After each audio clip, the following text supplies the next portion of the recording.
Bonjour Monsieur Chevrier. Bonjour Hélène. Donc aujourd'hui vous allez nous faire un petit peu un résumé de l'actualité depuis juillet, on va dire juillet-août, de la situation au Moyen-Orient et surtout des informations qui ne sont pas du tout divulguées sur les grands médias et qui certainement vont peut-être un peu rejoindre vos hypothèses que vous aviez écrites dans votre livre. Donc je vous laisse nous expliquer un petit peu le fil de l'actualité. Sur ce qui se passe évidemment en Israël et à Gaza. Voilà. Alors là, moi je vais commencer par ce qui s'est passé le 24 juillet 2024. On en avait parlé avant les vacances, j'avais dit que ça va être une date très importante puisque c'était la visite de Netanyahou devant le Congrès américain. Il avait été invité par 4 membres du Congrès. Et donc on a fait, vous vous rappelez, une émission sur les Pâques. Et là, les gens qui nous suivent ont découvert un peu que maintenant, toutes les élections américaines sont ficelées et c'est vraiment, les candidats sont choisis par les PAC et le pays est complètement dirigé par les PAC. Donc, tous les membres de la Chambre des représentants, tous les membres, tous les sénateurs, tous les gouverneurs, tout ça, sont financés par les PAC pour les campagnes électorales. Évidemment, le président des États-Unis également. Je ferai dans quelque temps, avec vous, on va faire une émission sur le financement de ces campagnes et vous allez voir les choses. Les États-Unis ne sont plus du tout une démocratie, ils sont entre les mains. Ils ont été, à partir de 1963, à partir de l'assassinat de John Kennedy, ils étaient sous l'influence de l'EPAC, c'est-à-dire du lobby pro-israélien. Ça, c'était une période qui a duré des années. Les choses ont évolué et depuis 2011, ils sont sous le diktat du lobby sioniste américain et sioniste israélien. C'est quelque chose, vous allez voir quand je vais vous donner les chiffres, de très impressionnant. Alors on va revenir, parce que tout ça, ça se joint. On va parler de son discours devant le Congrès. Alors un discours sans aucune portée intellectuelle, sans aucun intérêt. Et alors, ce qu'il faut quand même se dire, c'est que cet homme est poursuivi dans son pays pour des faits de corruption et poursuivi sur le plan international devant le tribunal de la Cour pénale pour tentative de génocide, crime de guerre. Et donc, c'est cet homme qui fait ce discours devant le Congrès et qui reçoit, tenez-vous bien, 58 standing ovations. Et donc, la standing ovation, c'est-à-dire applaudissements debout en français. Hein, voilà. Et donc, sur un discours qui a duré 1h15, les gens ont passé environ 35 à 40 minutes à l'applaudir. C'est-à-dire qu'il n'avait même pas tellement le temps des trucs, parce que donc tellement ce congrès est corrompu, tellement ce congrès est aux ordres d'Israël. Alors le but de sa visite, c'était clairement... Alors moi j'ai suivi sa prestation en direct, donc au fur et à mesure qu'il parlait. Et eh bien, je m'attendais, là je peux dire que j'étais quand même un peu surpris, je m'attendais à ce qu'il parle du Hezbollah. Vous voyez, parce que c'est quand même le problème le plus épineux pour eux. C'est de toutes ces roquettes qui arrivent sur le nord d'Israël. Ils ont été obligés de déplacer 60 000 habitants de cette région. Ils en ont déplacé d'autres à cause des combats qu'il y a à Gaza. Et donc, je pensais qu'il allait demander l'assistance militaire des États-Unis pour les aider dans ce combat contre le Hezbollah. Il n'en a pas parlé. Incroyable, il a demandé simplement l'assistance et l'engagement des États-Unis pour aller faire le bombardement en Iran. Il veut s'attaquer directement à l'Iran sous prétexte que l'Iran est sur le point d'avoir l'arme nucléaire. Alors, sur le plan stratégique, si vous voulez, c'est complètement ridicule parce que l'Iran n'a absolument pas besoin d'une arme nucléaire pour détruire Israël. Ils ont suffisamment de missiles à tête conventionnelle pour raser ce pays. Et surtout, il suffit à l'Iran d'envoyer les missiles hypersoniques qu'ils fabriquent eux-mêmes d'ailleurs, hein, et qui sont inarrêtables par les systèmes israéliens et américains. Ils ont fait la démonstration, vous savez, lorsqu'ils ont envoyé, soi-disant, 250 drones, 200 missiles cruise et 9 missiles balistiques. Toute cette opération, c'était une opération d'écran de fumée pour permettre aux 9 missiles d'arriver sur leur cible. Ce qu'ils ont fait. Les 9 missiles qu'ils ont envoyés à l'époque pour faire l'acte de vengeance contre la destruction de l'ambassade en Syrie, enfin tout du moins du consulat qui est à côté de l'ambassade. Ils ont envoyé 9 missiles, les 9 missiles sont arrivés sur leur cible. Les cibles, c'était quoi? C'était des pistes de décollage de l'aviation israélienne, dont une qui était à moins de 30 km de Dimona. C'était le message, si vous voulez. Oui. Ils ont démontré qu'ils peuvent détruire Dimona en envoyant un missile hypersonique. Et là, il y a 6 étages dans lesquels ils enrichissent l'uranium. Ils envoient une quantité... Alors, Tchernobyl, ce sera de la rigolade. Enfin, c'était de la rigolade à côté de l'explosion de Dimona. Donc, ils peuvent détruire Israël simplement avec un missile conventionnel. Ils n'ont pas besoin de missiles nucléaires. Mais, toujours est-il que, comme l'Iran représente un danger pour Israël et que Israël n'a pas la capacité militaire pour aller s'attaquer à ce pays de 90 millions d'habitants, avec des capacités militaires et intellectuelles très au-dessus des moyens d'Israël, eh bien, ils veulent embarquer toute l'armée américaine dans ce truc. Et donc, il a obtenu, bien sûr, l'engagement du Congrès d'aller faire la guerre en Iran. C'est de ça qu'il est question. Et actuellement, la situation, elle est...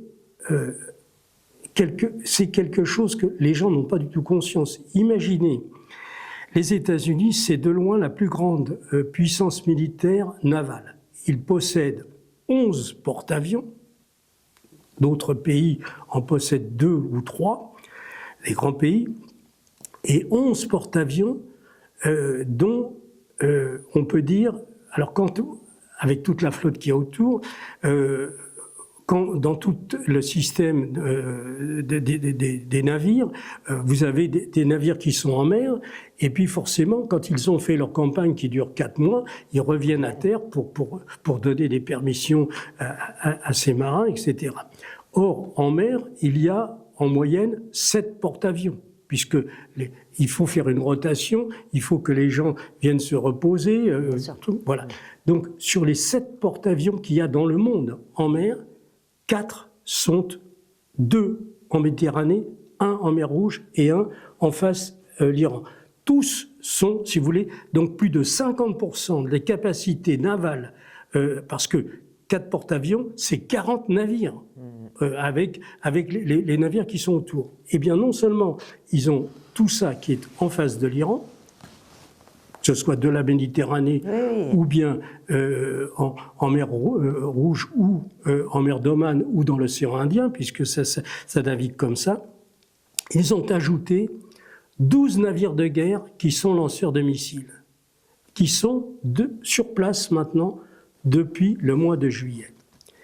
Et donc, tout ça dans l'attente de l'acte de vengeance des Iraniens qui doivent faire un bombardement sur Israël pour venger l'assassinat de Ismaël Haniyeh. Vous voyez? Donc, une chose absolument impensable qu'ils ont faite.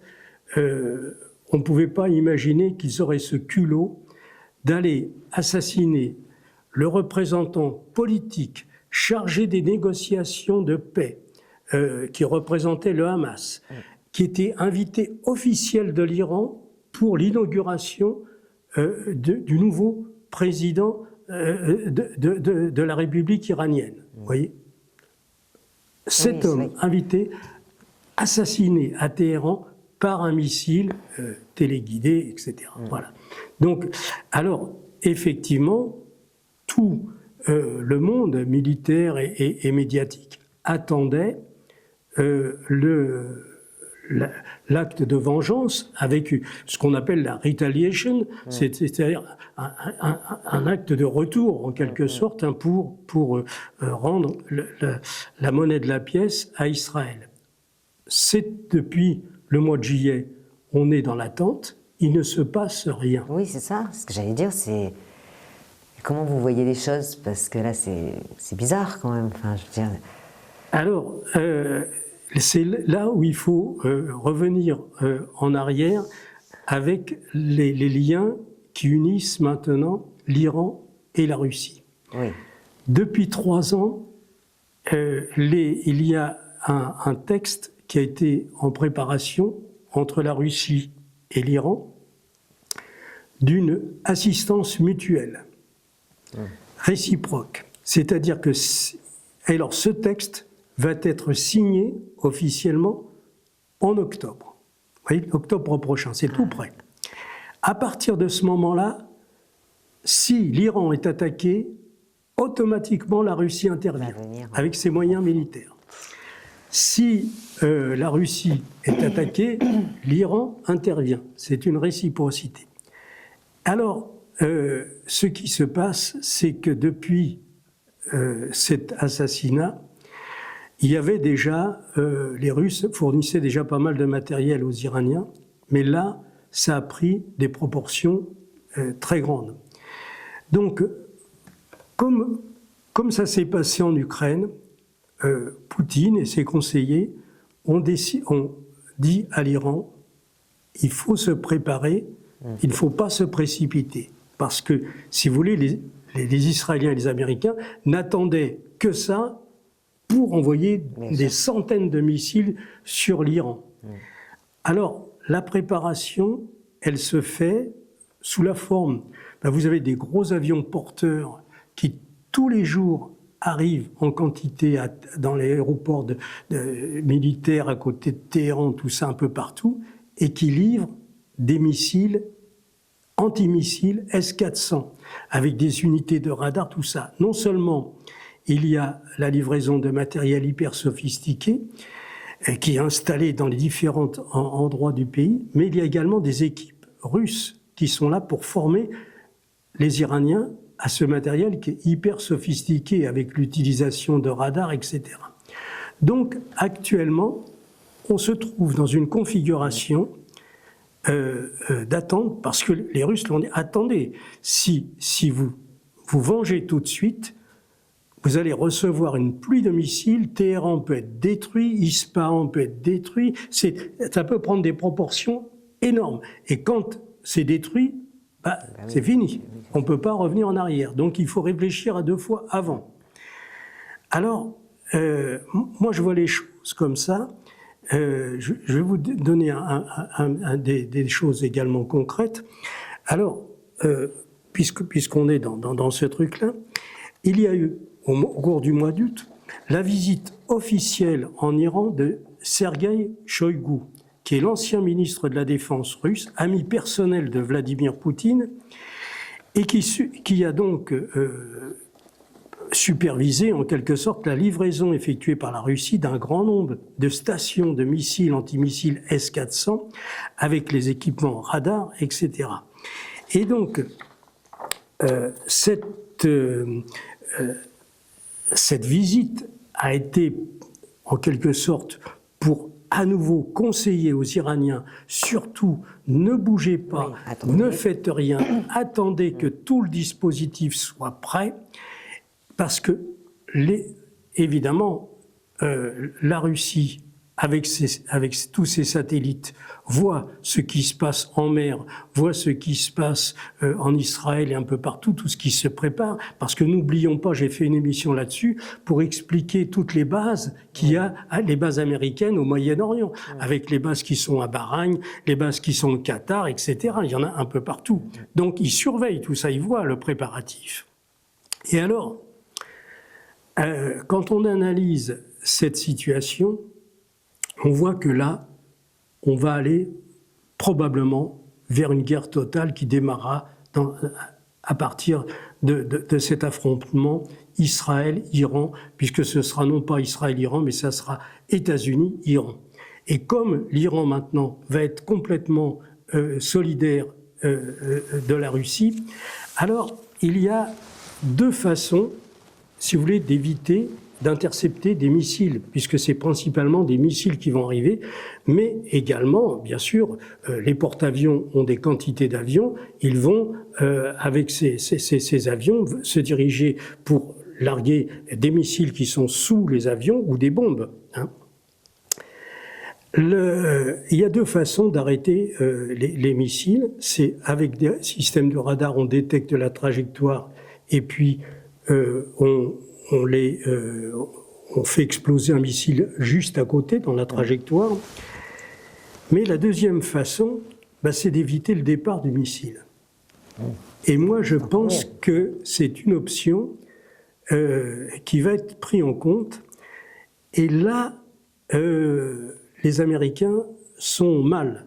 Parce que, si vous voulez, il n'y a rien de plus facile avec les satellites de détecter des navires qui sont lanceurs de missiles ou des porte-avions. On sait précisément où ils sont à la minute où on veut. Oui, et avec des missiles hypersoniques, ou non d'ailleurs, on détruit un porte-avions dans l'espace de quelques secondes. Et donc à partir du moment où vous avez un navire, imaginez un porte-avions, 5000 militaires à bord, un missile hypersonique qui arrive dessus, et là, vous avez d'un seul coup, il n'y a pas 5000 morts, mais il y a 5000 disparus. Parce que là, quand ça va exploser au sein du porte-avions, vous imaginez les quantités de kérosène qu'il y a, de tout le carburant pour les avions, tout ça, c'est une bombe, un porte-avions. Et il reçoit un missile, boum, c'est fini, les gars sont à 3000 mètres de profondeur. On ne retrouvera même pas les corps. Et donc, vous allez... À mon sens, ils seront, à un moment, il y aura un choix à faire. Il y a 40 bateaux à détruire, on détruit les bateaux pour éviter d'avoir les missiles et les avions. Ouais. Ça peut se dérouler en novembre, voyez, ou en décembre. Ils vont faire traîner les choses. Et d'un autre côté, cela n'exclut pas qu'ils préparent la défense, voyez. Alors, ça, c'est la situation qu'il faudra observer et qui risque de se produire au moment de l'arrivée de l'hiver s'il continue à tenir cette situation. Alors, là, je vais passer à un autre point. On est sur ce qui se passe en Israël. Alors, il y a eu la révélation par des organisations humanitaires internationales de l'ampleur des tortures pratiquées par les soldats israéliens sur des milliers de Palestiniens enfermés avant jugement dans des prisons ou dans des camps militaires en Israël. Les Palestiniens sont considérés par la majorité des Israéliens comme des animaux à forme humaine. Une enquête d'opinion réalisée par la chaîne israélienne numéro 12 auprès des Israéliens a posé la question suivante.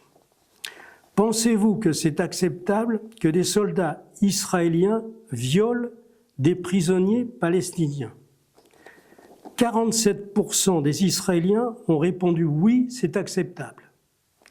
42% ont répondu ce n'est pas acceptable.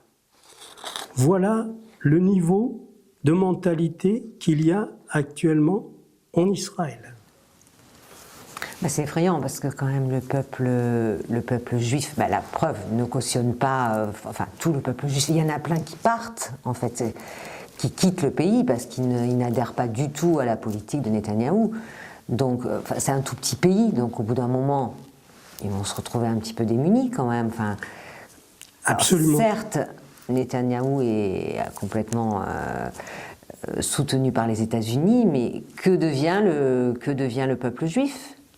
C'est une réelle dictature, parce qu'en fait, ils n'ont pas le droit de parole, qu'on soit clair.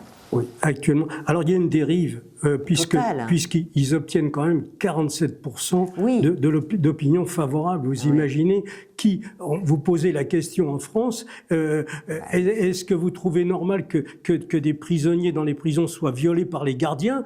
On dirait, mais non, c'est totalement inacceptable. Vous avez 18% qui vont vous dire ça. Là, 47% qui disent oui, c'est acceptable. Pourquoi ? Parce qu'ils considèrent que les Palestiniens ne sont pas des êtres humains. Oui, voilà, c'est ça. Voilà. Là, c'est là où c'est... Oui, voilà.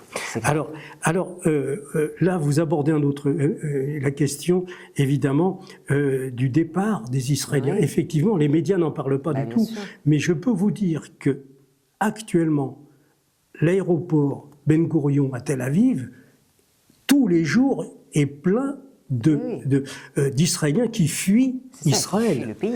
Parce que ce pays est dans une situation économique catastrophique.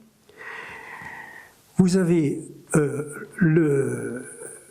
ils étaient principalement alimentés par un port, je crois que c'est le port d'Haïfa qui est au sud d'Israël. Évidemment, comme la mer Rouge n'est plus pratiquée par les navires de livraison de matériel ou de pétrole, ils se retrouvent affaiblis économiquement. Économiquement. Oui. Alors, d'autant plus que 300 000 soldats réservistes ont été pris sur les entreprises. On dénombre que d'ici la fin de l'année, 64 000 sociétés auront disparu en Israël. C'est-à-dire qu'elles sont actuellement en situation de faillite, et donc disparition, et donc des quantités de gens qui sont au chômage. Il y a actuellement, on pense qu'il y a déjà 800 000 Israéliens qui ont fui Israël définitivement. On pense, selon les estimations, qu'ils vont arriver à 2 millions d'Israéliens qui auront fui Israël d'ici la fin de l'année. 2 millions. C'est énorme. Et donc sur un pays qui comptait 7 millions. Oui, c'est ça. Ils vont se retrouver avec une poignée, quelques centaines de milliers d'ultra-extrémistes de droite. Et puis, bien entendu, les ultra-orthodoxes, qui sont au nombre actuellement de 1 500 000. On avait fait une émission là-dessus qui a été refusée. On n'a pas su la passer sur les ultra-orthodoxes. Alors les ultra-orthodoxes, juste pour dire un mot, ce sont des bigoudis qui sont fanatiques de religion. Les hommes ne travaillent pas.